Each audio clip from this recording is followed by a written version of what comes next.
वह ब्राह्मणी भोजन करवा ही रही थी, तब तक दरवाजे पर खटखट की आवाज आई। पूछा ब्राह्मणी ने, कौन? तो बाहर से आवाज आई, मैं तुम्हारा पति हूं। अच्छा अच्छा। लेकिन अब ब्राह्मणी बड़ी चिंता में पड़ गई, क्योंकि अभी अभी भोजन का निवाला हाथ में लिया और मिट्टी के मूर्ति रूपी पति को खिला रही थी।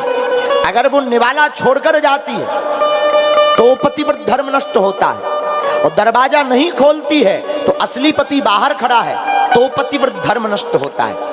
गोपियां हाथ जोड़ के बोली, अब आप उपाय बताओ भगवान कि यह ब्राह्मणी बिचारी करे तो करे क्या, कि इसका पतिव्रत धर्म नष्ट ना हो, बच जाए। भगवान मुस्कुरा कर बोले, कौन सी बड़ी बात, मिट्टी की मूर्ति है चित्र, चित्र की पूजा तब तक करनी चाहिए जब तक चरित्र के रूप में कोई ना होवे, शेष बची हुई पूजा अपने असली पति की करनी चाहिए।